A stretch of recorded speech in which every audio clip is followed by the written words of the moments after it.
कुंज बिहारी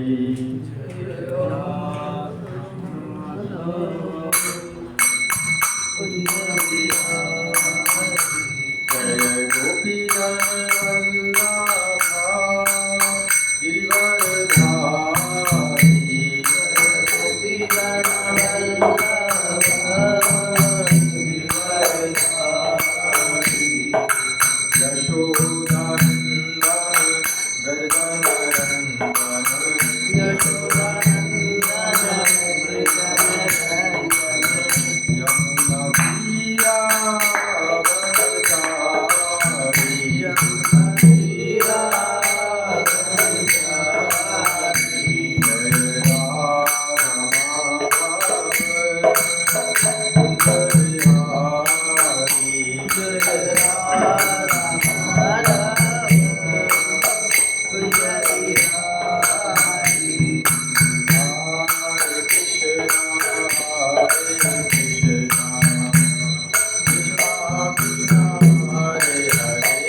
हरे कृष्णा कृष्णा कृष्णा हरे हरे हरे राम राम राम हरे।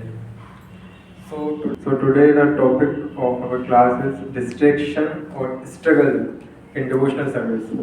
भक्ति में जीवन में या भक्ति पथ पे क्या क्या संघर्ष आते हैं और क्या क्या उसमें डिस्ट्रैक्शन होते हैं। डिस्ट्रैक्शन मतलब कि वहाँ से ध्यान हमारा भटक जाना, तो उसके क्या कॉजेस हैं और क्या उसके कंसेक्वेंसेस भी हैं।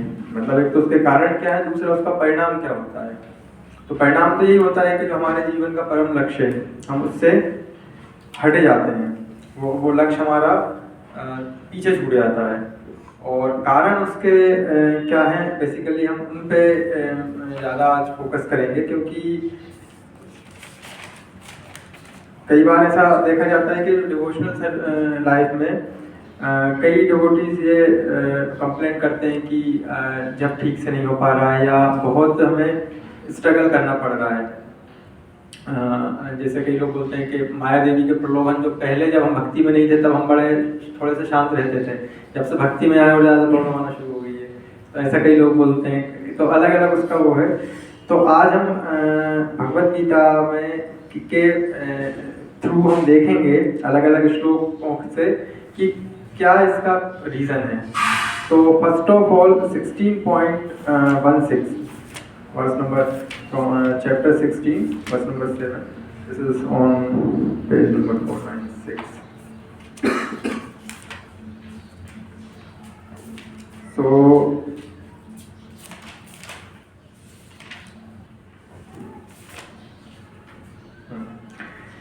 अनेक चित्त विभ्रंता मोहजाल समावृतः प्रसक्तः काम भोगेषु पतन्ति नरकेषु।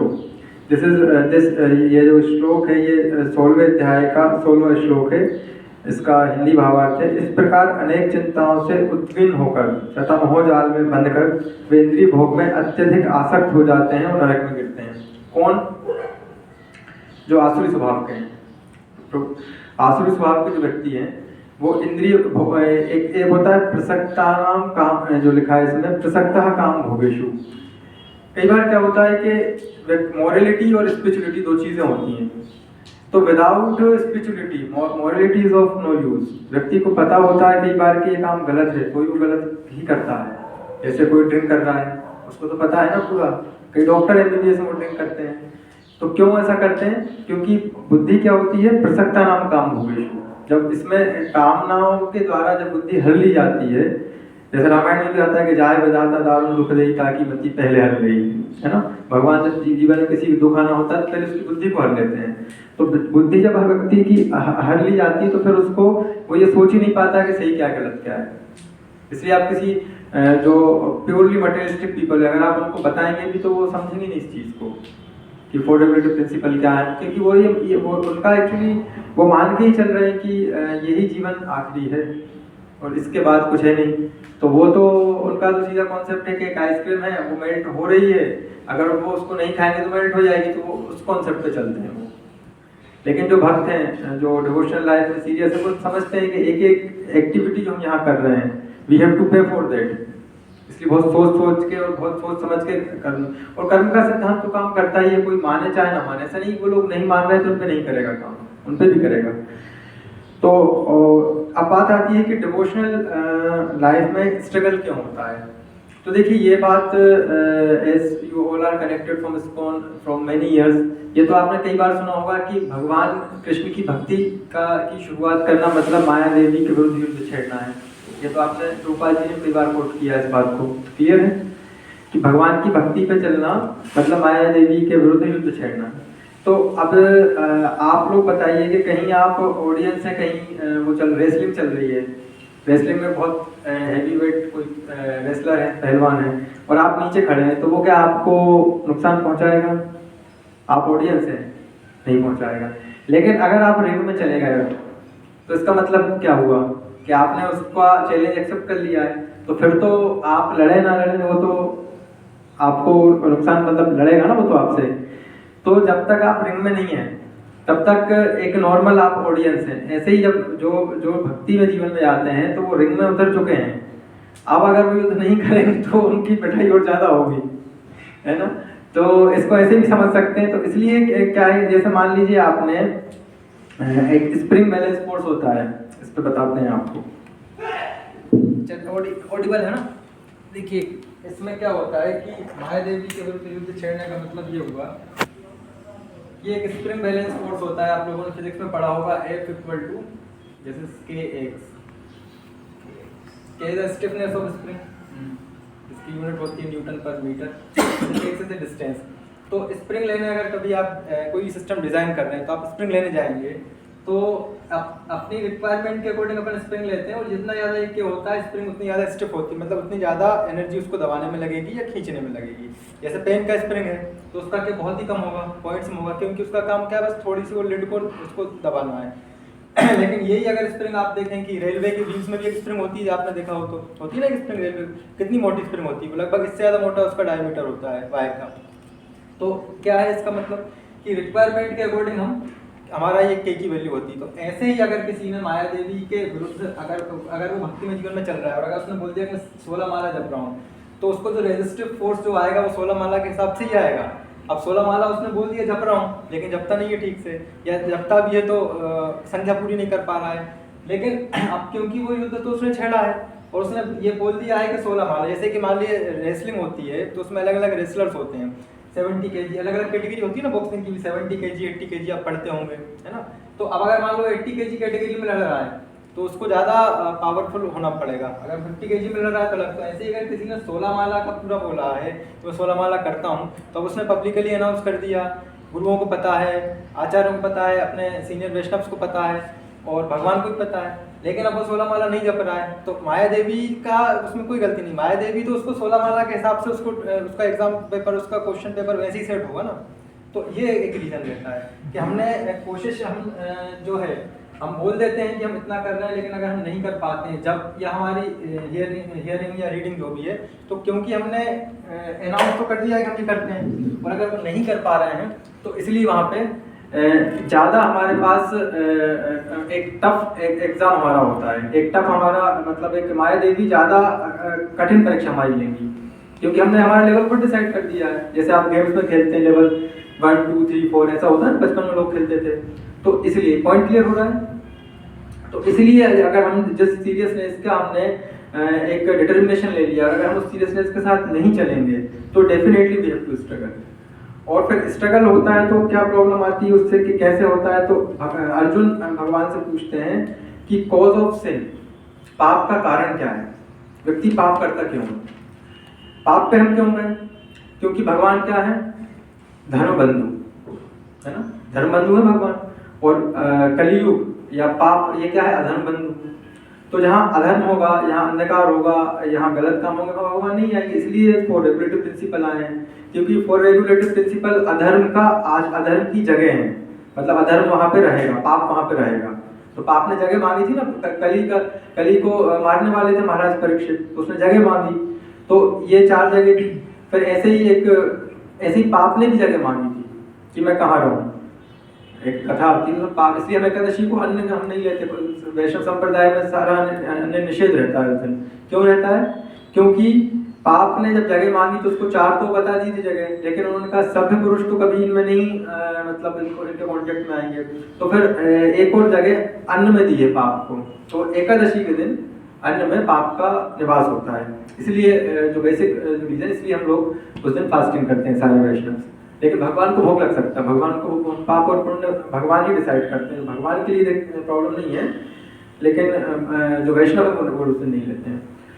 तो ये कॉज ऑफ सिन, ये श्लोक हम देखेंगे 3.36।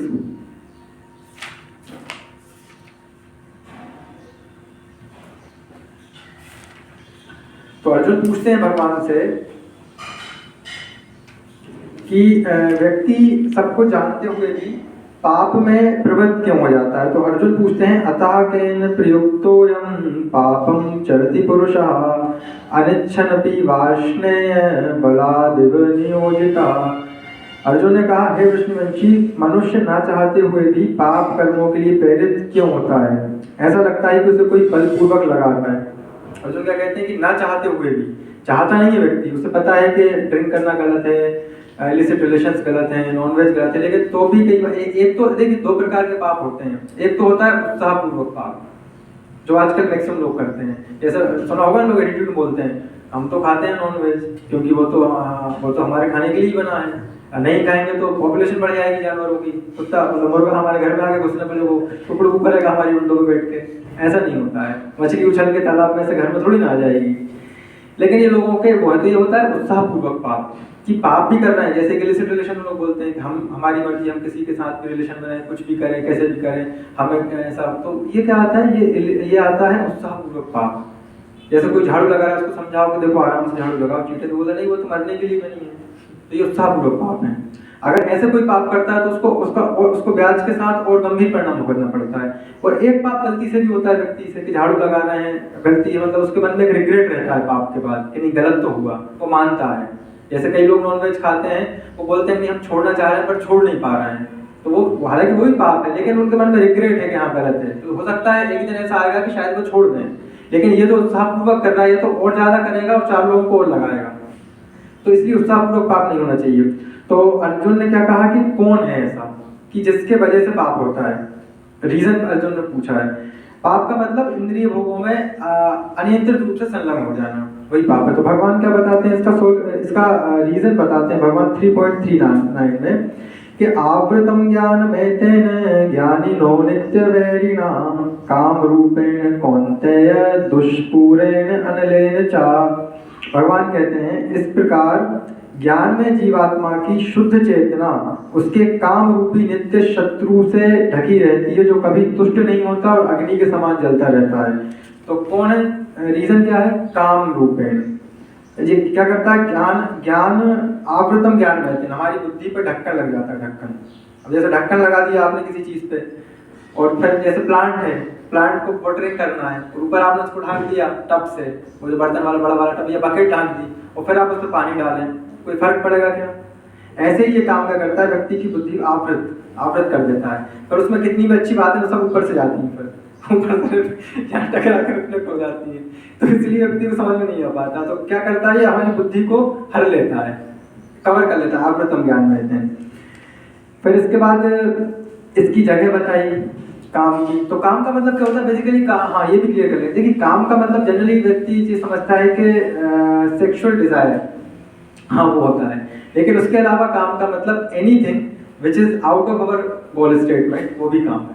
जैसे भक्ति कर कोई व्यक्ति को कर रहा है तो भगवान की भक्ति को छोड़कर और कुछ और करेगा तो उसके लिए काम है। स्टूडेंट अगर, मतलब लस्ट मतलब anything which is out of our goal statement, हमारे गोल से हट के जो भी चीज है वो लस्ट है। और होता भी ऐसे, काम का मतलब कामना भी होता है, डिजायर भी होता है। दो वर्ड आते हैं, एक तो आता है उसमें सेक्सुअल डिजायर, एक नॉर्मल डिजायर, तो वो भी काम में आती है। जैसे कोई स्टूडेंट है, अब उसके मन में डिजायर है कि मैं जाकर घूमूं, तो ये उसके लिए काम हो गए। जैसे कोई एथलीट है, अब उसको वर्क हार्ड करना है, उसको हार्ड वर्क करना है, उसको दौड़ना है, एक्सरसाइज करना है, सो दैट वो अपना परफॉर्मेंस मेंटेन कर पाए, लेकिन वो आलसी हो गया, वो तो सो ही रहा है, उसको मन ही नहीं कर रहा है सुबह उठने का, दौड़ने का, तो उसके लिए वो काम हो जाएगा, तो है ना, लस्ट हो जाएगा उसके लिए। तो इस ये लस्ट है, इसके वजह से इंसान ऐसा। और क्या है ये? दुष्पूरेण अनलेन, ये वर्ड अंडरलाइन करने वाला है। दुष्पूरेण अनलेन मतलब कि ऐसी अग्नि जो कभी पूरी नहीं होगी। दुष्पूरेण मतलब ऐसी अग्नि इसमें जिसको मतलब वो कहीं बुझेगी नहीं। क्यों? क्योंकि जैसा जैसे उसमें व्यक्ति भोग और करता है, उसकी कामना और बढ़ती जाती है। ये तो आप ही ने देखा होगा कि 10 साल पहले किसी विषय को लेकर हमारी क्या मेंटेलिटी थी और आज की क्या है। और ऐसे ही 90 वर्ष की 100 वर्ष की आयु जब व्यक्ति मृत्युशैया पे होता है तो भी उसकी भोगने की जो आसक्ति खत्म नहीं होती, ये हमेशा बनी रहती है, जवान बनी रहती है। व्यक्ति बूढ़ा हो जाता है और कामना जवान बनी रहती है। तो ये क्या है? दुष्पूरेण, पूरी नहीं होगी। अच्छा, इसका ययाति महाराज ने भागवतम में इसका बताया है कि जिस व्यक्ति का मन संयमित नहीं है उसको संसार की समस्त सुंदर स्त्रियां, समस्त खाने के पदार्थ, समस्त स्वर्ण, समस्त पशु मतलब पहले animal was the means of travelling, तो वाहन से हम उसको कंपेयर कर सकते हैं। ये सब भी आप उपलब्ध करा देंगे तो भी उसका मन संतुष्ट नहीं होगा। वो ये नहीं बोलेगा कि बस अब मैं तृप्त हो गया हूँ, क्योंकि इसका स्वभाव ही ऐसा। भगवान कह रहे हैं, भगवान से ज्यादा इंटेलिजेंट तो अभी तक कोई हुआ नहीं है। होता तो भगवत गीता में कोई चेंज करता है, यहाँ कोई चेंज, कंपाइलेशन तो करते हैं ना, एडिटिंग करते हैं। जैसे कानून है, लॉज होते हैं, उनमें अमेंडमेंट होता रहता है। अभी जैसे कि बहुत सारी धाराएं चेंज करी गवर्नमेंट ने, है ना। पहले 420 वो करती थी, शायद वो चेंज हो गई वो वाला एड, मतलब ऐसा अलग अलग चलता रहता है। लेकिन भगवत गीता में कोई अमेंडमेंट की अभी तक जरूरत है नहीं, और अपने आप में परफेक्ट नॉलेज है।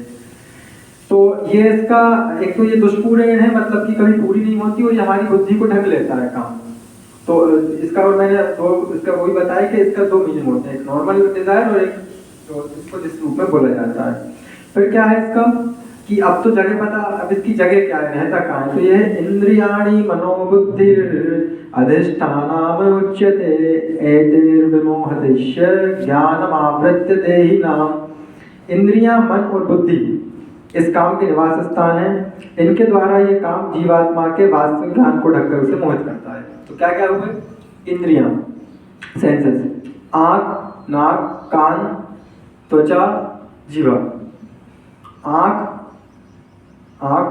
नाक, कान, त्वचा और जीवा, शब्द। और इनसे हम क्या क्या भोगता है व्यक्ति? आंख से, जीवा से शब्द और टेस्ट, दो चीजें होती हैं। आंख से रूप, जीवा से रस, और रूप, रस, गंध और स्पर्श। रूप, रस, गंध और स्पर्श, ये इस प्रकार के ये भोग व्यक्ति भोगता है। आंखों से देखता है, कान से सुनता है, मुंह से बोलता है और टेस्ट, ये और स्पर्श करता है, स्पर्श। इसके अलावा कोई और भोग है नहीं। अब स्पर्श वाला छोड़ देते तो लोग बोलते हैं कि स्पर्श वाला भोग तो अपने आप में बहुत ज्यादा वो परेशानी वाला विषय है। तो भगवान का देखिए आप कितना कंप्लीट है भगवान का नॉलेज, आप ये देखिए, एक भी भोग छोड़ा नहीं, इसे कहते हैं कंप्लीट। नहीं तो बाकी और भी फिलोसॉफीज हैं, हम उनके नाम नहीं लेंगे, वो अपने आप में कंप्लीट है। कोई बोलता है अर्थ थाली ऐसा गोल है, हमारे यहाँ बहुत पहले बता दिया है कि अर्थ गोल ऐसा है। तो ये भगवान का नॉलेज है। देखिए कि सारे भोग इसमें आ गए। तो शब्द, स्पर्श, रूप, रस, गंध, इनमें व्यक्ति की चेतना आवृत हो जाती है, उसका ज्ञान ढक जाता है। अब करा क्या जाए?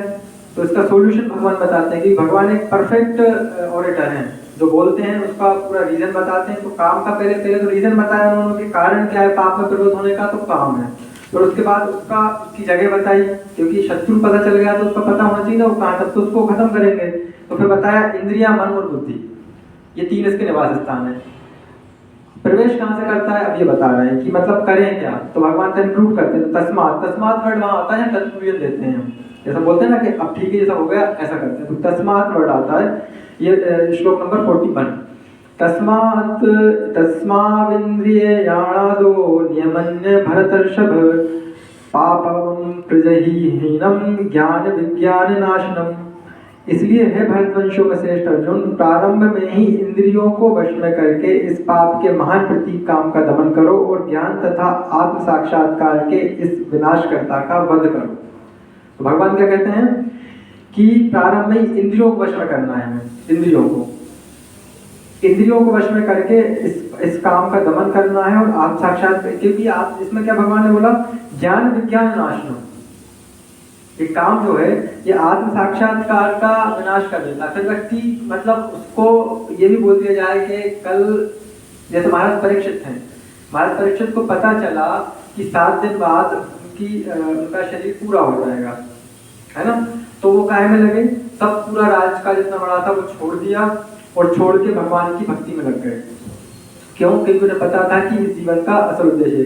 लेकिन वहीं कोई कामी पुरुष होता, कोई जिसका चित्त कामना हो, तो वो क्या करता, और ज्यादा वो करता 7 दिन तक यही करता ना। तो इसलिए भगवान क्या कहते हैं कि आत्म साक्षात, क्यों? क्योंकि ये आत्म साक्षात्कार का नाश कर देता है। भगवान ने कहा आत्म साक्षात्कार के विनाशकर्ता का वध करो। तो क्या करता है, ज्ञान विज्ञान को नाश कर देता है। सारा ज्ञान विज्ञान व्यक्ति का सब खत्म कर देता है। ये सोचने का मतलब ये सोचने ही भूल जाता है कि सही क्या गलत क्या है, पता होते हुए वही काम करता है। तो इसलिए इसको तो खत्म कहाँ से करना है, इसको इंद्रियां को, इंद्रियों से मतलब अब देखिए जो गलत डेटा अंदर जा चुका है किसी के, उसका तो कुछ हो नहीं सकता। फिनाइल मतलब टॉयलेट शीट तो नहीं कि फिनाइल डाल के हिला के और ब्रश चला दिए साफ हो गए, है ना, अंदर गया तो अब उस डेटा का कुछ नहीं। उसके डेटा के लिए भी सोल्यूशन वही है, पहले तो यहाँ इन पे बैरियर लगाए जाए कि अब गंदगी ना जाए। आँख से कुछ वही देखेंगे जो हमारे लिए सही है, कान से वही सुनेंगे, वही खाएंगे जो हमारी बॉडी को नरिश करेगा, है ना, पहले तो ये करें। फिर क्या होता है, जो अंदर जा चुका है उसके लिए हरे कृष्ण महामंत्र का जप है, तो और भगवत गीता का पढ़ना, तो इससे क्या होगा, जो अंदर गंदगी चली गई वो साफ हो जाएगी। जैसे ग्लास में वाटर गंदा है तो 2 तरीके, अगर उसको आप वो मान लीजिए ग्लास फिक्स है अपनी जगह पे, एक ऐसा पॉट है, ग्लास नहीं, मान लीजिए एक ऐसा पॉट है, ग्लास है तो उसको आप क्या करोगे, पानी डालोगे उसमें और उसको बढ़िया हाथ से ऐसे करोगे साफ हो जाएगा।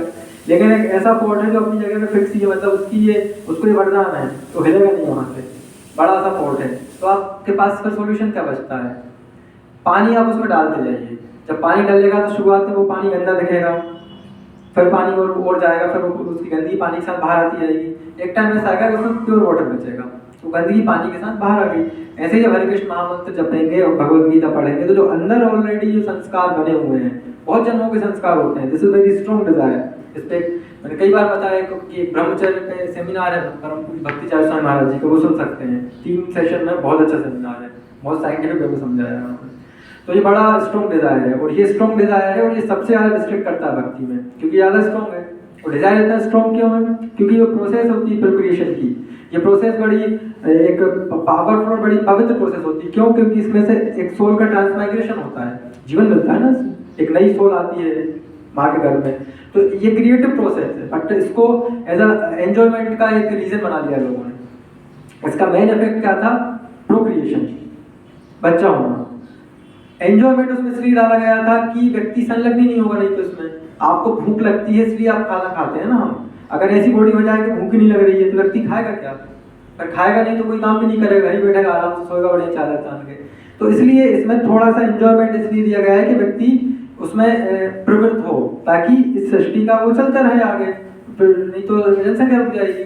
तो ये उसका पर्पस था, लेकिन लोगों ने उसका मेन पर्पस एक तरफ करा और साइड पर्पस, मतलब मेन इफेक्ट को साइड में कर दिया और साइड इफेक्ट को मेन इफेक्ट मान लिया। जैसे केले का छिलका खा रहे हैं और जो मेन फल उसको फेंक रहे हैं, ये वाली कंडीशन लोगों की हुई। तो ये इसका बेसिक, क्योंकि ये क्वेश्चन भी उठता है बाद में कि इतना बोला जाता है इस पर कंट्रोल करने का, तो फिर ये है ही क्यों भाई, होते इसमें एंजॉयमेंट है, उसका रीजन ये है, यही रीजन है उसका। तो इंद्रियों से शुरुआत करना है, इंद्रियों से गलत डेटा न जाए। तो भगवान ने क्या कहा, तस्माद इंद्रिया दो, तो इंद्रियों से हमें इसकी शुरुआत करना है। और इंद्रियों से एक बार शुरुआत, और फिर और 2 चीजें होती हैं, एक होता है आश्रय और एक होता है चिंतन। आश्रय मतलब आपने ये मान लिया कि ये चीज देखने से, ये काम करने से मुझे शांति मिलेगी, तो ये होता है विषय का आश्रय, ये नहीं लेना है और दूसरा चिंतन नहीं करना है, क्योंकि चिंतन करता है व्यक्ति तो फिर उसमें जैसे भगवद गीता के 2.58 से लेकर 2.72 तक ये श्लोक सेंस कंट्रोल के लिए बहुत अच्छे श्लोक हैं। अगर किसी को पढ़ना हो तो अच्छे से पढ़िएगा, फ्रॉम 2.58 टू 2.72। तो उसमें आता है ध्याय तो विषयान पुंसा संगस्ते शुभ जायते संगात संजायते कामात कामात क्रोधो अभिजायते। तो कहाँ से शुरुआत होती है? ध्याय तो विषयान पुंसा, विषयों के चिंतन से, चिंतन से उनमें कामना उत्पन्न होती है, कामना से क्रोध, क्रोध में विघ्न पड़ने से फिर बुद्धिनाश, बुद्धिनाश से पतन, ये हो जाता है। तो जो आज की क्लास का जो बेसिक वो था हमारा था स्ट्रगल के हमने कॉज बहुत सारे हो सकते हैं, लेकिन हमने बेसिक जो सबसे पावरफुल कॉज को हमने लिया वो ये है कि लस्टी डिजायर।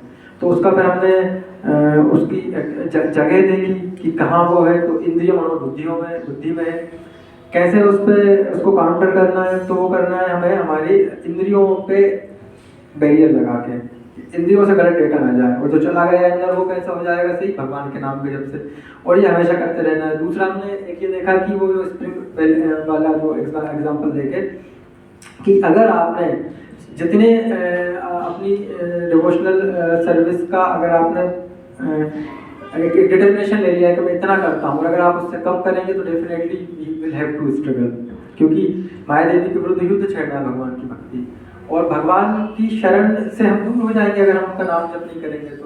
तो भगवान ने क्या कहा, देवी ही ऐसा गुणमयी मम माया दुर्दया ये माम प्रपदन्ते माया मेताम तरती थे। तो जब भगवान की शरण हम स्वीकार करेंगे तो फिर हमें माया देवी से किसी प्रकार का भय नहीं रहेगा, क्योंकि वो है भगवान की शक्ति। लेकिन हमें जज करने के लिए कि हम भक्ति में कितने सुटेबल हैं, इसलिए वो एक इस टाइप का वो होता है। तो चलिए, हरे कृष्णा। किसी का प्रश्न 2-3 मिनट बचे पूछ सकते हैं।